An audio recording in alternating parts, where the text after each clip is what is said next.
out in the beautiful sun, doing some experimentation and checking and testing. Welcome back to the channel, guys. Yep, just out here, me and my boy Max, enjoying the sunshine that's finally here. Hopefully it'll stay for a little while and we can actually get some stuff done now. I'm not all cooped up inside where I have no space to get all my stuff out and do stuff with. Just testing a few links, seeing if I could use them. Some of those links were from a race build that I did, and they look really good, but they're all equal length for the front and the rear, so it just wasn't gonna. I wanted to get a little bit more wheelbase out of it, out of Fool's Gold, and that wasn't going to help me any. And when I flipped the skid around, that moved everything forward, which kind of got me some more forward run, but it brought the rear end in. So my wheelbase is still the same, but it just moved to where my shocks are mounted and all that stuff to different angles. So anyways, speaking about the shocks, I took a little bit of advice from one of the guys over at Rock Pirates. I was watching one of their videos and what he did. I'm wanting to say that his name is Fred, but I'm not for sure. I don't know any of those guys. I wish I did. I really do. I wish I knew all them guys. But being up here where I'm at, there ain't nobody around. So what I did do is this. Let's see if you can see. I moved from the original shock mount right here, I moved it to the link. So that lowers it that much just by moving the shock. And found some high clearance links. Got those little babies on the back there. We'll see if that's going to help. It kind of exposes my drive line though, but these MIP drive lines, they're solid anyways. And on the front, I had for some high clearance links there too, but with my ugly drive line, my ugly angle, I couldn't put the high clearance link on one side, so I'm trying something weird. The straight link on this side and the bent link on this side, so I got a better approach for this corner. Well, not that side. It's straight. Stop. Don't worry about it. So we'll see. I changed my track bar mount back over to the Rock Pirates piece from the Vanquish piece. This was kind of getting in the way of some different stuff, so did that. Max, stop. So the only other thing we need to do is throw some shock oil in these things, fill them up, get them to where they're feeling good, and keep going from there and see what else we can figure out.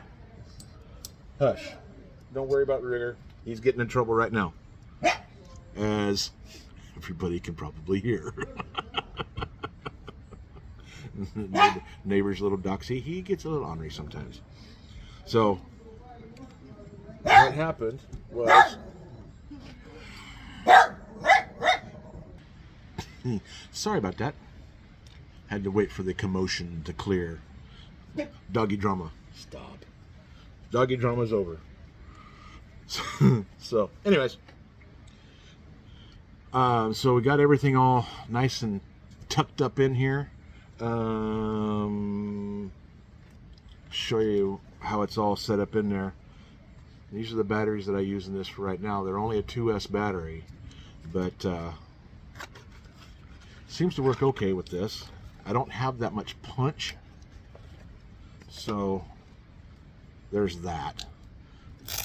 But I got the servo plate drilled and tapped for the battery tray, the little mini battery tray. So that works out really, really nice. So it can still actually stay in the spot that it's been in the entire time, which is cool. But everything is literally cram-packed in between the rails. The battery's right here.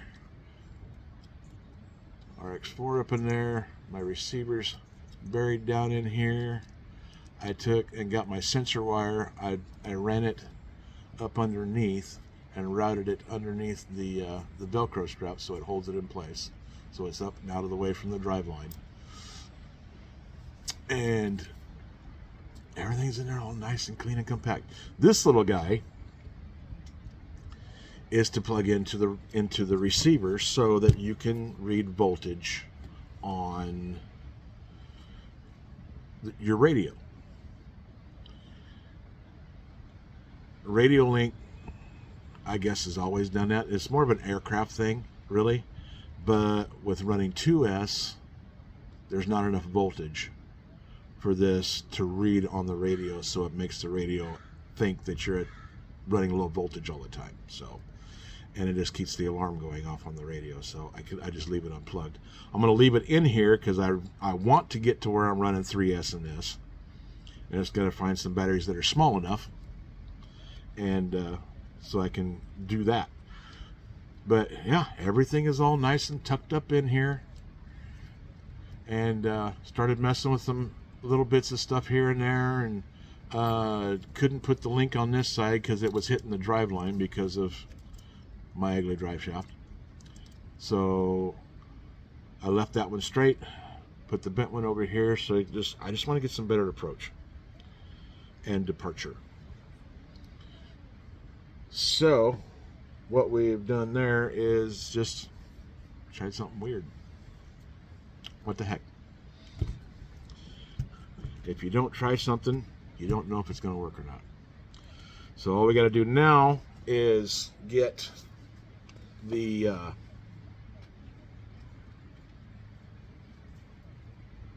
shocks filled with oil. Got to fill the shocks up a little bit, all of it. Get them to where they're working good. I'll do that later, probably this next few days. Got the body painted, and I was going to go to the anvil, the Proline anvil body. Like I said, same paint scheme as everything else. Kind of digging it, so sticking with it. Dig it a lot, like it. So I'm staying with that, and get it a little stickered up, and then figure out how I'm gonna mount this thing. I want to mount it with magnets, so I don't punch any holes in the body. I want it to be clean. The main thing is I'm having a problem with is just getting the back mounted, because I don't want to use skids. I wanted to keep everything, in between the rails. I don't want the boat sides or anything on here. I mean, the body's going to be enough as it is, sitting down on there. So, what I've done is she's just walking her dog, making laps. It's fine. As we got this all set, just got to get my bumper, so that'll dictate a little bit better where the front's going to be. But dang, that body, I like it. I like that body a lot. It came out awesome. It's going to be the rear mounts that are going to be the problem anyways. So we'll still be working on that a little bit, figuring out. I still got a bunch of time to to get things refined, stuff like that, before the next comp comes around to my area. There's one comp in a series of comps that a group does in the Southern Oregon area.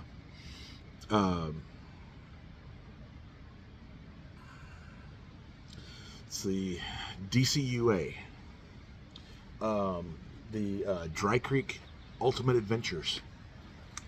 Super cool people, and there's a handful of them that run around. They have their own little series, and they go a whole bunch of different places around Southern Oregon, and they come here for one, and most everything else is in Southern Oregon anyways. But I've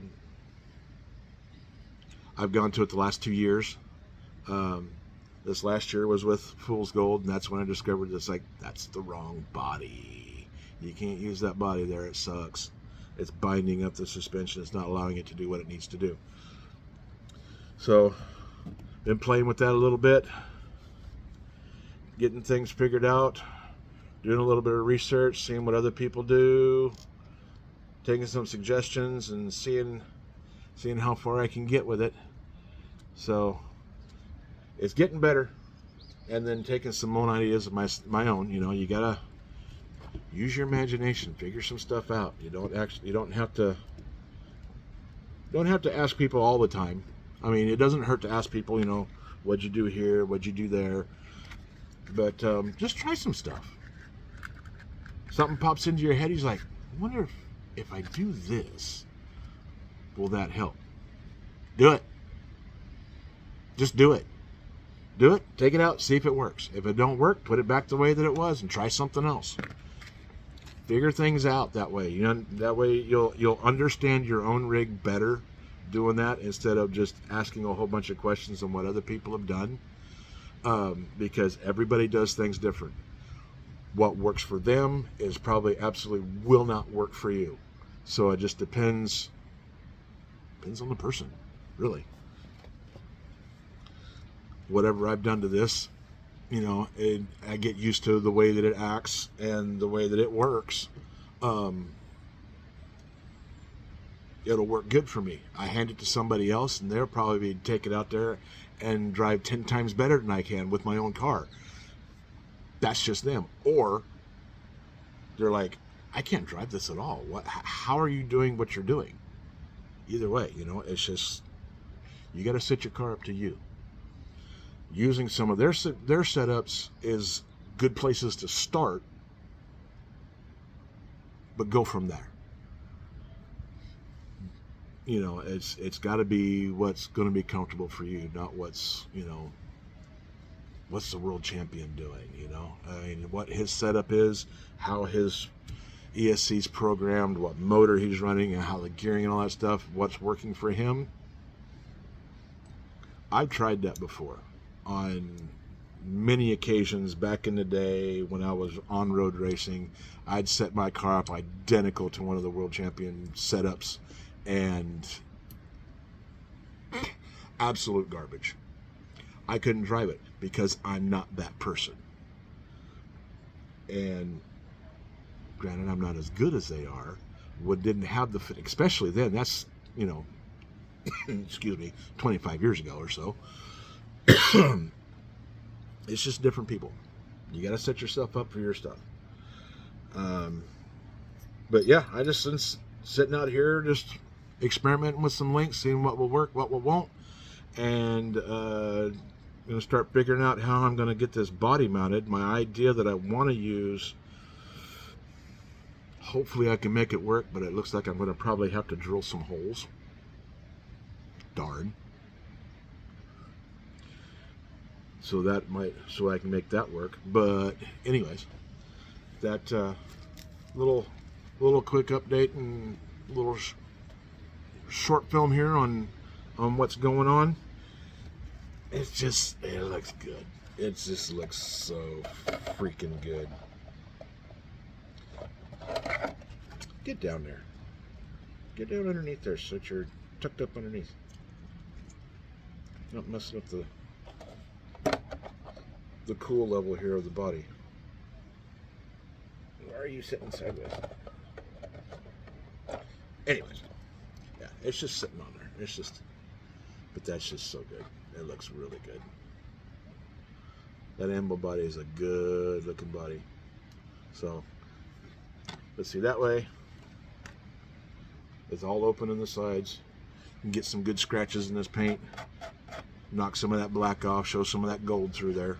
And that's the whole idea behind that anyways. Get my bumper on there so it'll be behind the bumper there on the nose. And yeah, sticking with the same wheel and tires for right now. I thought about pulling the tires off of the 10.3, which are the 06 KLR tires. Those tires seem to work really well out there at the island too on that car. I'm kind of wondering if they work well on this. I might just throw them on there one day and go and see once I get this up and rolling, and see if they will work or not. That way I'll have both sets of tires out there. I can go back and forth and see what feels right. And I'm not running any special inserts in them. I'm running the inserts that came with the tires. These are the Falcon Wild Peaks. These are the Vanquish tires. And the more I'm running on them, the better they seem to be getting. But they are vented. You see my little... Can you see my venting hole? A little venting hole. Yep, right there. See? Little venting hole. This little guy does really good at venting tires. But they're getting better. They're getting scrubbed in good. Seem to be working a lot better. I've ran the crap out of those KLRs out there on that. And the 10.3 is a much heavier rig too. So that helps to kind of grind the tires a little bit better. And I want to see what they do on here anyways. But yeah, anyways, just playing with some links to seeing what I could come up with, and getting a few things adjusted here and there. And it's just all in theory right now, and seeing how we can get this thing rolling. It's all about just trying to get it adjusted and get it to where it's performing good. This truck is going on 4 years old now, because that was about a year build in the first place before I did the first comp with it 2 years ago.